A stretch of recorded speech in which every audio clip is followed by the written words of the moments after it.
Oh, hello guys! Today in this video I'm gonna show you how you can start exporting the world of Linux. I know many of you are considering switching from Windows, but you are not sure how, you're not sure are you ready for it. There's so many options, so I'll give you a quick rundown how you can explore the world of Linux using a virtual machine. That's a software that is running an operating system inside of your own operating system. So today in this video I'm gonna show you how you can do that. So let's go. Okay, and the first thing you should do is just go to the download page of VirtualBox. I'm gonna make sure I leave all the websites I'm using in this video in the description down below, so don't worry about it. But you can easily find it. Just search in the Google download VirtualBox and it's gonna show up. So most likely, most of you watching this video, I hope, are considering switching from Windows. This is the software that you can use for testing purposes, and to be sure, yes, I am ready to do that or I'm not. So the first thing is just download it. I mean the VirtualBox. Download it for your host machine. In this case, maybe Windows, even if you are on macOS. So just click on it. It's gonna start downloading. When it finishes downloading, which should be pretty quick, it depends on your internet speed, just start installing it. It's pretty self-explanatory. Just click next, read everything you need. I obviously am on Linux machine, so I can't really do that. But again, it's pretty self-explanatory, so don't worry about it. It's easy installation. After you install it, you might have to reboot your machine, so all the changes takes effect on Windows. This is pretty normal.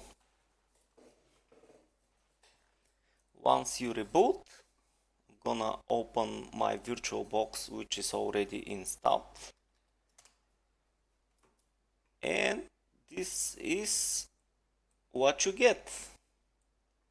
It's pretty simple, don't you worry about it.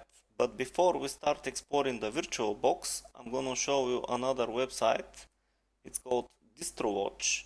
So here you can see the list of most popular Linux distribution at this moment. And this is not entirely correct. This is kind of hard to explain, but most likely this is hits per day. So the first one in this list is MX Linux, and it gets the most hits per day, which is again, it's kind of hard to explain, but don't worry about it. So basically this is all the best and the most used Linux distributions in the world. Now, what you should do, what is the first one you should try? Again, there's so many possibilities, it's hundreds and hundreds of Linux distributions. So, what I am suggesting in this video is just start exploring. Let's say most of the people recommend Linux Mint. Let's try that. Let's try Manjaro. White, it's pretty good. Even Zorin, it's pretty good for new users. So just open every one that seems interesting to you. Take a look around the website they have. They have some interesting information.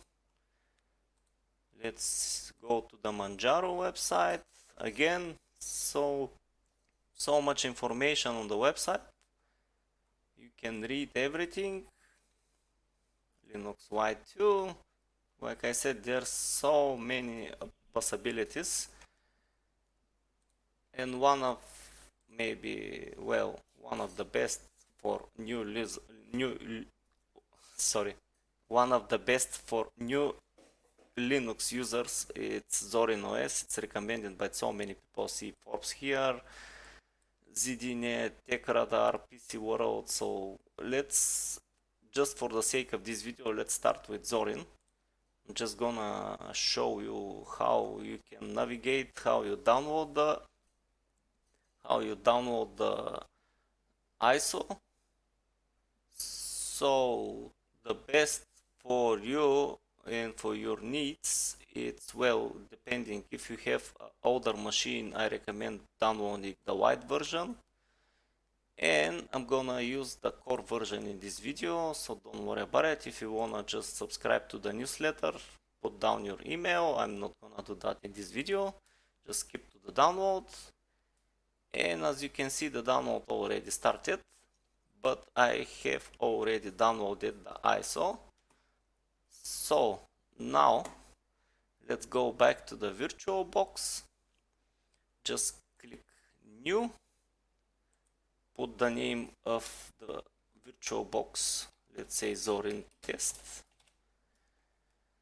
Okay, ISO image, click other, select where you downloaded the ISO image. As you can see, I already downloaded 3 of them, but for this video I'm gonna use Zorin OS. Okay, that's all you need for now. It's automatically recognized that this is Linux, Ubuntu 64-bit, so click next. Now here, depending on your software, you should put more or less RAM. So this is how to explain, how to be easily explaining.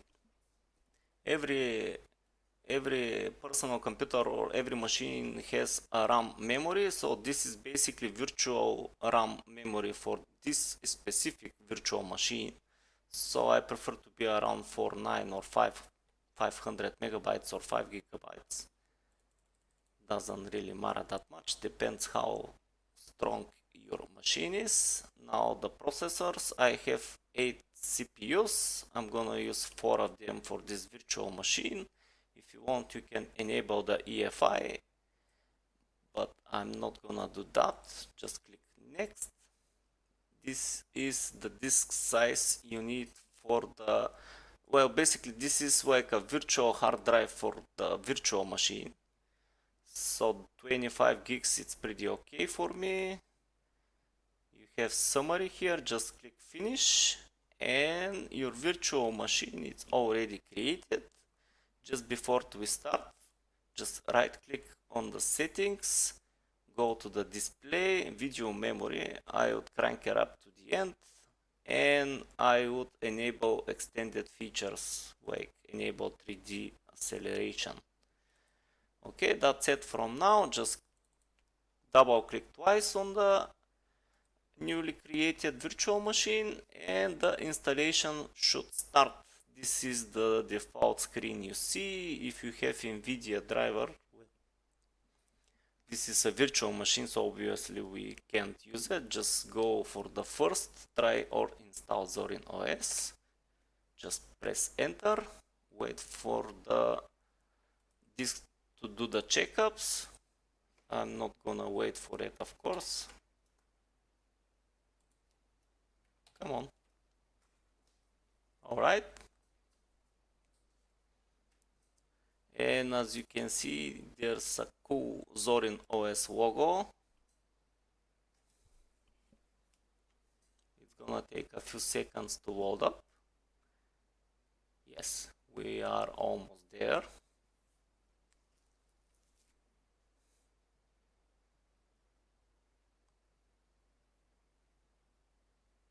Come on.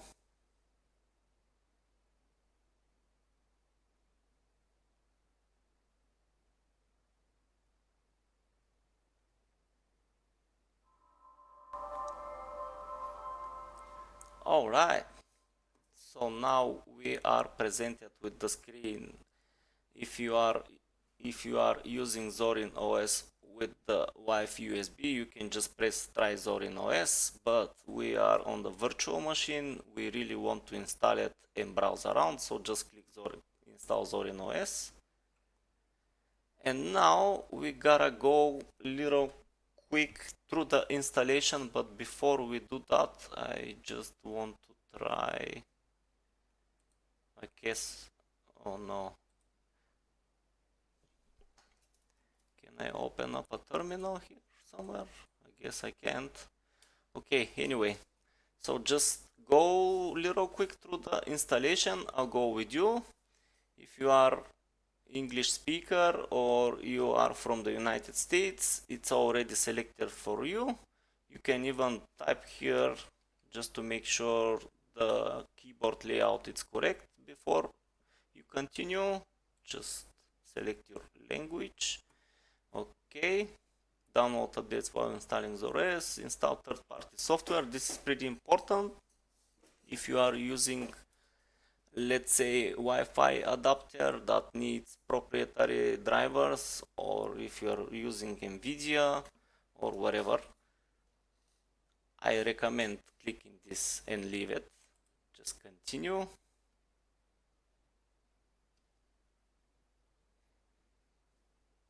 It's gonna take a few seconds again. Okay, now it's gonna ask to choose and erase the disk where Zorin OS will be installed, or if you are more advanced user, you can do something else. I do not recommend for new user, just go with the erase disk. Install, continue. Now select your time zone. Okay, let's go for Toronto. And the other screen shows that you need to pick your username. I'm gonna go VB. This is a virtual machine, so Zorin OS would be good.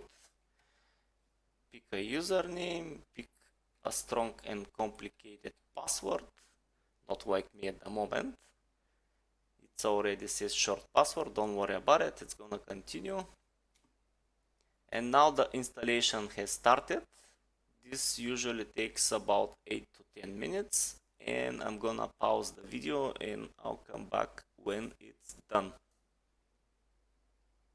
Okay, and the installation has finished. Now we just have to restart the machine.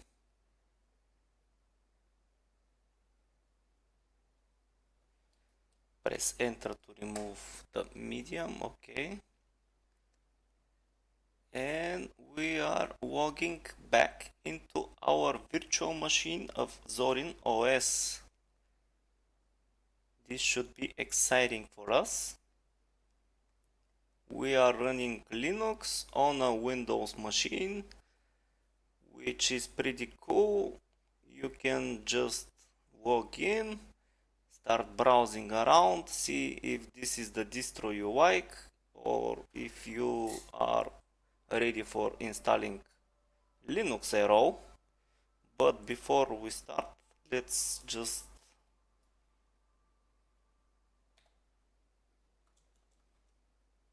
come on, let's go to the settings, display. Where the hell is the display? Yes, screen display. Just fix it real quick because it's annoying. Okay, now we can see better.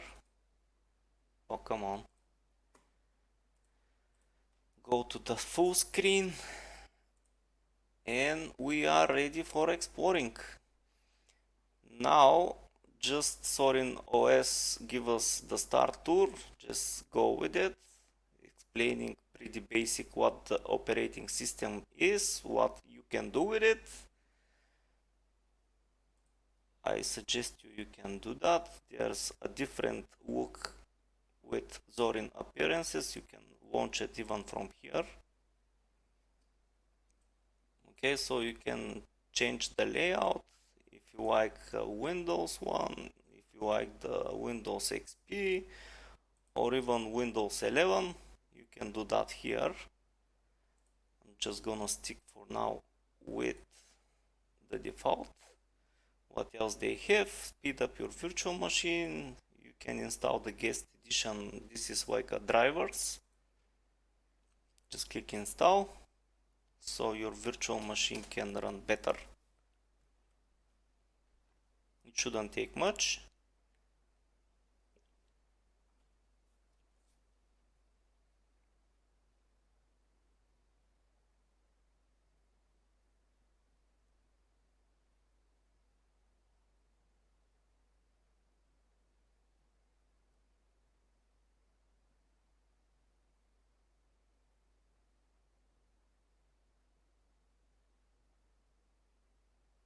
Almost done.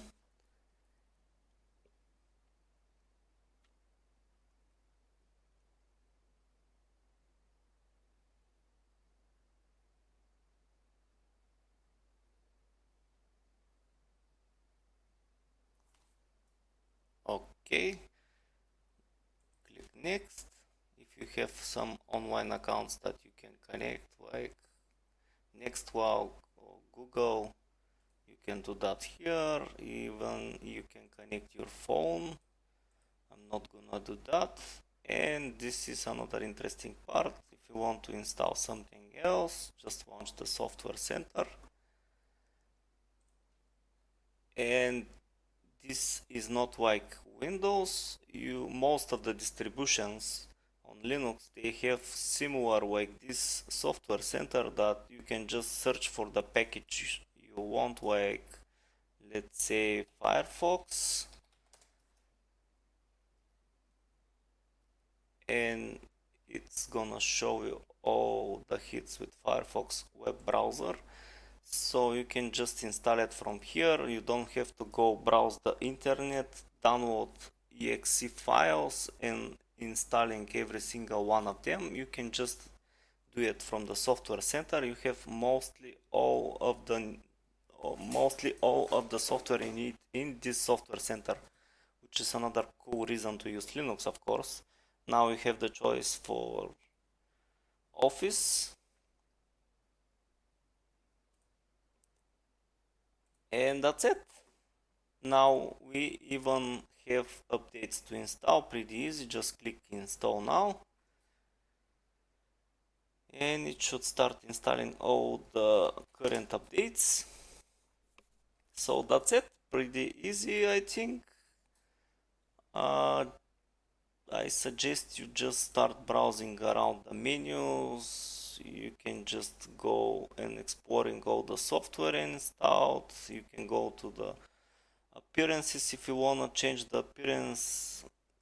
It's so much you can do with this. Change the theme to dark. You have accent color, so many possibilities. Just go around, browse for yourself, see if you like it. If you don't like it, it's pretty easy to just what I suggest. Just, oh no, come on, power off.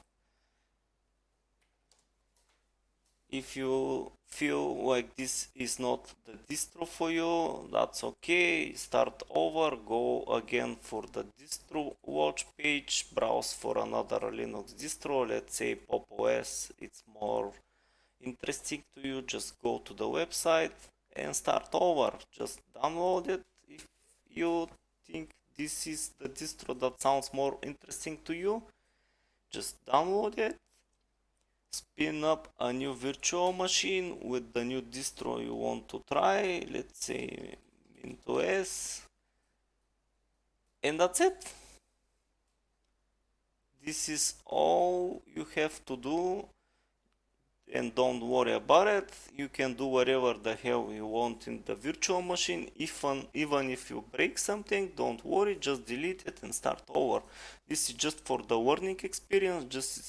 This is just for you to get a feel of what Linux is and all the choices you have on Linux.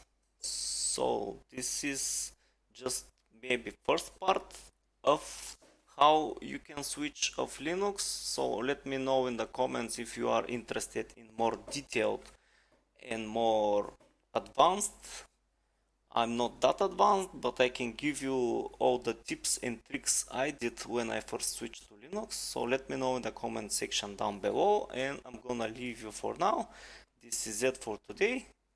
and I'll see you in the next one. Bye.